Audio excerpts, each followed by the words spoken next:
Assalamualaikum warahmatullahi wabarakatuh. Selamat datang di program Tanya Jawab Fikih. Tanya Jawab Fikih menjawab persoalan fikih sehari-hari. Bismillahirrahmanirrahim. Assalamualaikum warahmatullahi wabarakatuh. Pemirsa MTA yang dirahmati oleh Allah, bagaimana kabar Anda? Semoga Allah Ta'ala senantiasa melimpahkan rahmatnya kepada pemirsa. Amin Allahumma amin. Selamat datang kembali di program Tanya Jawab Fikih. Selama beberapa menit ke depan kita akan membahas pertanyaan-pertanyaan fikih yang telah pemirsa ajukan. Dan tentunya saya tidak sendiri, saya telah ditemani Bapak Maulana Saifullah Mubarak Ahmad Syahid yang telah hadir bersama kita di studio. Kita akan sapa beliau dan kita akan membahas pertanyaan-pertanyaan yang telah pemirsa ajukan. Assalamualaikum. Waalaikumsalam warahmatullahi. Ya Pak, di pertanyaan kali ini kita akan membahas banyak hal berkenaan dengan sholat dan zikir. Namun di episode sebelumnya kita membahas tentang yang membatalkan sholat, dan waktu itu kita membahas tentang mimisan, Pak. Mungkin Bapak ingat. Dan beberapa hari ke belakang kita melakukan sedikit diskusi karena ada beberapa fakta baru yang ditemukan, katakanlah begitu ya Pak. Mungkin bisa dikonfirmasi atau dijelaskan kembali Pak. Ya, jazakallah. Bismillahirrahmanirrahim. Berkaitan dengan fikih ya, kalau kita berbicara fikih, kadang-kadang kita ini belum menemukan ya sesuatu dan kemudian berpendapat, itu sah-sah saja ketika itu. Tapi ketika menemukan pendapat yang lain atau sumber yang lain atau dalil yang lain, maka kita bisa kemudian merubah pendapat kita itu, selama pendapat itu bukan sesuatu hal yang fundamental, sesuatu hal yang sifatnya usul. Kalau yang furu ya itu boleh dalam hal ini. Nah, dalam hal ini kita berbicara kemarin tentang mimisan. Apakah mimisan membatalkan wudu? Ya, saya sampaikan kemarin bukan masalah batal tidak batalnya, tetapi ketika orang mimisan, maka yang harus dilakukan adalah cepat-cepat melakukan penanganan ya, karena mimisan kan turun terus ya kan. Jadi nggak bisa kemudian dia sholat terus menengadah ke atas. Nah, ternyata di dalam fikih Ahmadiyah baru kita pelajari di kelas, kita sama-sama belajar, ternyata ada poin tentang mimisan, bahwa kalau terjadi mimisan maka wudu pun batal ya, baik itu dalam keadaan sholat maupun bukan dalam keadaan sholat. Jadi wudunya batal, wudu kembali, karena mimisan termasuk darah yang terus-menerus mengalir. Ya Pak, jadi kita konfirmasi, kita klarifikasi bahwa mimisan membatalkan wudu, karena pertanyaannya itu kemarin Pak, apakah mimisan membatalkan sholat atau wudu. Ya Pak, kita masuk ke pertanyaan kita yang pertama pada episode kali ini Pak. Ya, apakah boleh menjamak salat ketika sedang sakit Pak? Ya, jazakallah. Berkaitan dengan sakit itu boleh menjamak sholat. Ya, jadi dalam keadaan sakit itu kan kadang-kadang orang lemah, lemas, jadi tidak bisa terus-terus bangun untuk sholat. Ya, maka Islam sebagai agama yang tidak kaku, Islam memberikan kemudahan. Kalau memang sakit, silahkan untuk menjamak sholat. Tetapi betul-betul sakit, jangan asal-asal sakit gitu. Ya. Tetapi ada juga orang yang terlalu hebat. Maksudnya terlalu hebat, dia bukan hanya menjamak, dikosor pula sholatnya. Nah, ini yang nggak boleh. Memang kosor sholat bukan dalam keadaan mukim. Kosor sholat itu kan untuk orang yang dalam perjalanan. Jadi walaupun sakit tetapi tidak dalam perjalanan, ya maka sholatnya boleh saja dijamak tetapi tidak dikosor. Ya, Pak, satu pertanyaan yang muncul, karena ada beberapa penyakit yang menahun begitu Pak. Apakah terhitung juga sebagai syarat bisa untuk menjamak sholat begitu? Ya, orang-orang yang menahun sakitnya bisa saja dia menjamak sholat, mengambil rukhsah untuk itu. Karena kita nggak tahu kan, misalnya dia orang yang sakit menahun itu dalam arti dia betul-betul nggak bisa bangun ya, bukan sakit demam biasa, sakit apa dan sebagainya. Tapi kalau sakitnya biasa-biasa begitu aja, ya nggak perlu menjamak sholat. Yang maksud di sini adalah sakit yang betul-betul susah dia nanti lagi bangun, zuhur bisa bangun, kemudian pergi lagi berwudu atau pergi lagi untuk sholat dan sebagainya. Kadang kan orang sakit itu kan nggak terkontrol, ya kan, dia kapan saja bisa tidur, kapan saja bisa harus istirahat dan sebagainya. Nah, makanya untuk menjaga itu ya, Islam memperbolehkan untuk menjamak sholat ketika sakit. Nah, orang yang sakit menahun juga termasuk dalam itu. Sakit menahunnya tergantung dulu, orang sakit jantung juga sakit menahun Ya kan, dalam hal puasa dia nggak boleh puasa itu. Kalau dalam hal-hal tertentu ya, orang sakit jantung dan sebagainya, kalau dokter melarang dia puasa. Atau orang yang sakit yang lain lah, sakit ginjal, cuci darah dan sebagainya.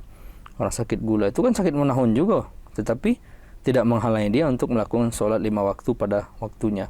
Yang dimaksud sakit adalah betul-betul tepar gitu. Tepar di kasur, nggak bisa ngapa-ngapain dan sebagainya. Nah, makanya di situ silahkan untuk sholat di jamaah.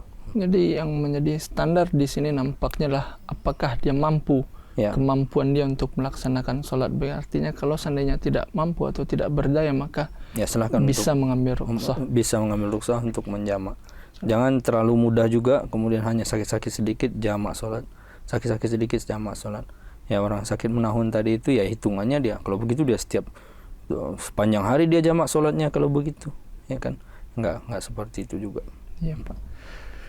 Ya, Pak, pertanyaan selanjutnya ini berkenaan dengan bacaan zikir, Pak.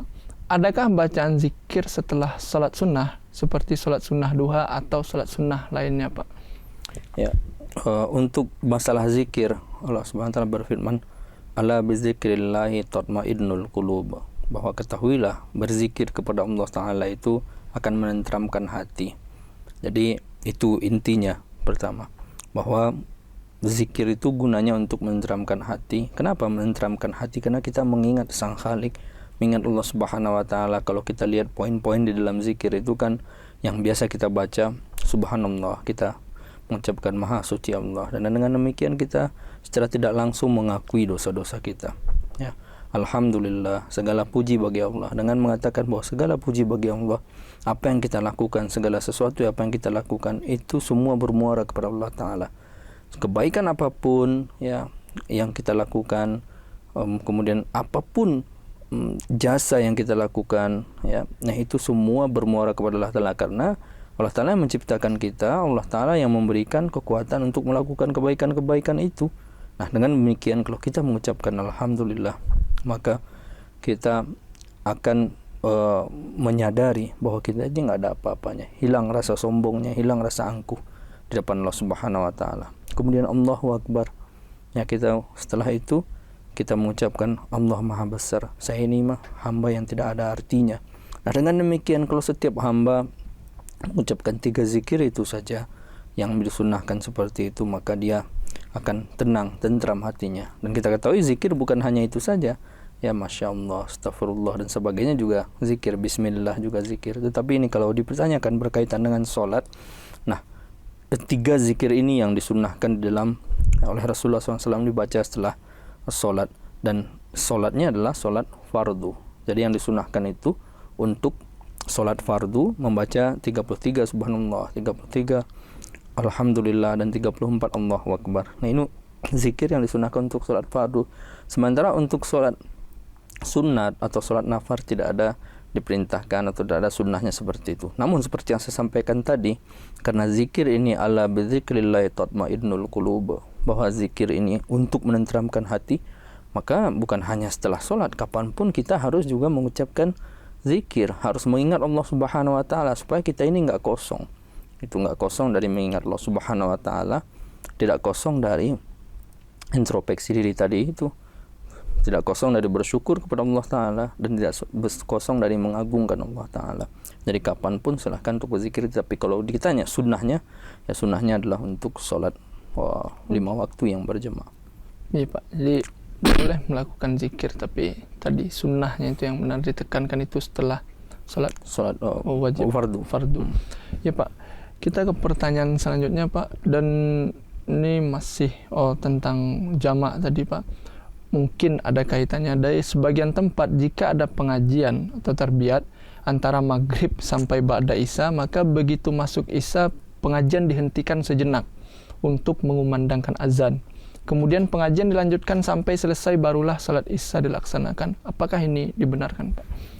Bukan masalah dibenarkan tidak dibenarkan, tetapi dalam Islam kita diajarkan kalau ada keperluan-keperluan tertentu, keperluan-keperluan yang sifatnya keagamaan, apalagi rapat dan sebagainya, yaitu kita disarankan, disuruh, ya bukan disarankan tetapi diperintahkan untuk mengambil rukhsah, ya. Jadi rukhsah itu juga sebetulnya perintah Allah Ta'ala. rukhsah atau kemudahan itu harus kita ambil. Ketika Allah Ta'ala ngasih kemudahan, ya kita ambil. Di situ berkatnya, di situ karunia-Nya. Apalagi ada acara yang sifatnya dari maghrib sampai isya seperti itu, maka sebaiknya kita ambil, ya kita ambil dan kita melaksanakan sholat di jamak. Kecuali yang ta'limul Quran yang setiap hari di jemaat-jemaat, kan biasanya ada ta'limul Quran setelah maghrib, ya. Maka kondisikanlah bahwa ta'limul Qurannya itu jangan sampai memakan waktu isya. Nah, tapi kalau pengajian-pengajian yang sifatnya insidensial, pengajian mingguan atau pengajian bulanan, maka jamak sholatnya, ya. Baik itu misalnya pengajian setelah zuhur sampai asar, itu kan panjang waktunya. Kita nggak tahu kan kapan habisnya itu pengajian. Bisa saja sebentar, bisa saja lama. Maka dalam keadaan seperti itu, kalau memang ada pengajian, ada rapat dan sebagainya, habis zuhur ya jamak saja, nggak apa-apa. Selesai tidak selesai sebelum sholat, sebelum azan asar, itu nggak masalah. Ya, jadi kita mengambil rukhsah itu keutamaan juga, mengambil kemudahan itu. Jadi satu poin yang perlu kita catat, tadi disampaikan bahwa rukhsah itu juga perintah dari Allah Ta'ala, karena memang Allah Ta'ala yang paling mengetahui keadaan-keadaan, dan kita harus memahami itu, Pak.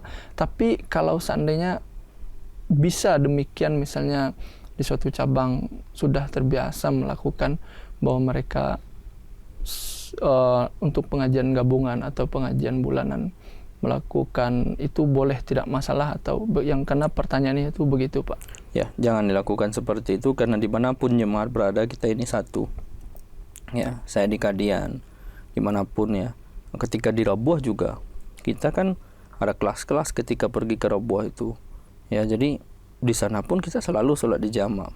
Ya, ketika ada kelas-kelas. Dan di Kadian ketika ada acara, apapun acaranya, setelah maghrib atau setelah zuhur, kalau memang acaranya sifatnya banyak orang dan sebagainya, maka sholatnya di jamak gitu. Jadi tidak perlu kemudian menyusahkan diri dengan tidak menjamak sholat, ya, karena Allah Ta'ala kasih rukhsah, ambil, jangan lakukan seperti itu. Terus sekarang di kita khutbah huzur misalnya, khutbah huzur kan mulai jam 7, ya, maghrib kita jam 6 kan. Jadi lebih baik ya kita, daripada nanti sholatnya setelah khutbah huzur, maka jamak saja sholatnya. Iya. Pertanyaan selanjutnya, Pak, ini masih tentang zikir. Bolehkah membaca ruhani program atau zikir bersama setelah sholat dengan dipimpin, dan ini terus menerus? Ini dari anak jamiah juga pernah menanyakan ini, bahwa dari beberapa cabang yang dia lihat bahwa setelah sholat fardu, katakanlah begitu, terbiasa membaca rohani program dan dipimpin, dan itu terus menerus begitu, Pak. Ya, Allah Subhanahu wa Ta'ala berfirman di dalam Al-Quran, ya, in kuntum tuhibbunallah fattabi'uni yuhibbukumullah. Ya, katakanlah, kalau kalian mencintai Allah, maka kata Rasulullah SAW, ikuti aku, fattabi'uni yuhibbukumullah, maka Allah Ta'ala akan mencintai kamu, akan mencintai kalian. Ya, jadi kalau kalian mencintai Allah, salah satu syaratnya adalah mengikuti Rasulullah SAW. Nah, ini landasan kita di dalam beramal di dalam Islam, di dalam berfikih di dalam Islam, ya, dalam apapun di dalam Islam. Ini landasan kita, bahwa kita harus mengikuti Rasulullah SAW. Ya, nah, rohani program atau zikir ini kan semua kalimat-kalimat bagus, ya, doa-doa isinya. Ya, jangan sampai orang nanti bilang, wah, doa saja kok nggak boleh gitu. Bukan masalah boleh nggak boleh, tetapi ada tidak dicontohkan oleh Rasulullah SAW, ada tidak dicontohkan oleh khulafa, baik khulafa ar-rasyidin maupun khulafa beliau yang di akhir zaman ini, Hazrat Masih Maud dan Khalifatul Masih. Nah, jadi beliau-beliau tidak mencontohkan untuk memimpin doa-doa atau memimpin zikir-zikir setelah sholat, ya, secara bersama-sama terus menerus. Nah, ini tidak ada di dalam. Ya, kalau kita sebagai Ahmadiyah, kita paling gampang, kita lihat aja Hazrat Masih Maud, kita lihat aja khalifah beliau. Dan saya alhamdulillah, ya, beberapa kali sholat di belakang khalifah ketika beliau di Singapura, dan mungkin banyak juga Ahmadi yang lain yang menyaksikan bahwa setelah beliau sholat tidak ada dipimpin, ya, rohani program, tidak ada dipimpin untuk berzikir. Nah, ini contoh yang terbaik yang harus kita lakukan, bahwa kita tinggal ikut khalifah. Jadi kalau kita melakukan sesuatu yang tidak dicontohkan, tidak diamalkan, dan itu terus-menerus, ini bisa saja digolongkan ke dalam bid'ah. Jangan seperti itu. Tidak boleh, karena di Kadian, bahkan kita di markas ini juga tidak ada melakukan hal seperti itu. Nah, ini barangkali muncul karena dulu kita di masa kecil ketika KPA, kita diajarkan ya rohani program, ya kan. Nah, tujuannya untuk belajar gitu dan sebagainya. Nah, ketika insiden tertentu atau acara-acara tertentu, silahkan untuk belajar, tidak apa-apa, bahwa setelah sholat kita membaca apa dan sebagainya, ya. Nah, ini tidak masalah. Tetapi kalau terus menerus, nah ini yang tidak boleh. Nah, ini saya juga banyak juga yang bertanya di luar, ya, bahwa bagaimana tentang ini. Saya harus tegaskan bahwa ini tidak ada dalam jemaat, bahwa dipimpin membaca rohani program atau membaca zikir ya secara bersama-sama, itu tidak ada di dalam jemaat kita. Ini tidak boleh dilakukan seperti itu. Ya, jadi cabang-cabang dimanapun melakukan ini, silahkan ya untuk merubah kebiasaan ini. Karena ini kalau ditanyakan kepada Hazrat Khalifah, ya beliau pasti akan menjawab bahwa ini tidak diperbolehkan. Ya, dan lagi pula rohani program itu juga tidak diperintahkan dibaca untuk setelah sholat juga. Rohani program itu doa, ya, yang isinya doa Hazrat Masih Maud alaihissalam, ini diperintahkan untuk membaca dalam sholat, terutama di dalam sholat, ya, di dalam kunut-kunut kita di dalam sholat, ya, di tidal kita di terakhir dalam sholat itu kita baca rohani program. Atau di tempat-tempat yang lain tidak ada khusus untuk setelah sholat. Setelah sholat itu adalah doa-doa yang disunnahkan oleh Rasulullah SAW, Allahumma antas salam dan sebagainya, sampai zikirnya itu yang disunnahkan oleh Rasulullah SAW. Tapi rohani program tidak ada, ya. Rohani program ini silahkan dibaca di tempat yang lain. Dan sekali lagi saya tegaskan, jangan lagi setelah sholat itu dipimpin membaca hal-hal seperti itu. Tidak ada boleh dipimpin zikir dan sebagainya, tidak boleh dipimpin. Ya, ini bukan saya, tetapi Rasulullah SAW tidak amalkan yang dipimpin seperti itu. Ya, barangkali seperti itu.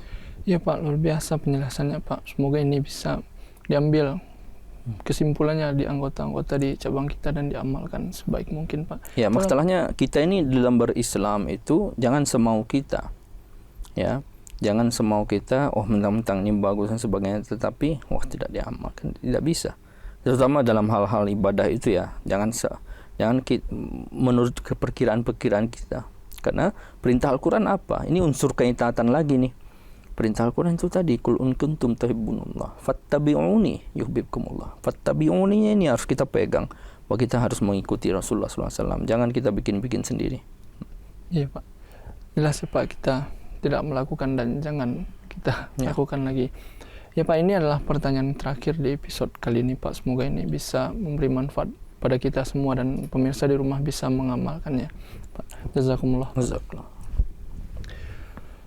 Pemirsa, demikianlah pembahasan kita pada kesempatan kali ini. Semoga ini bisa memberi ilmu baru kepada kita dan kita bisa mengamalkan apa yang telah disampaikan oleh Bapak narasumber kita tadi.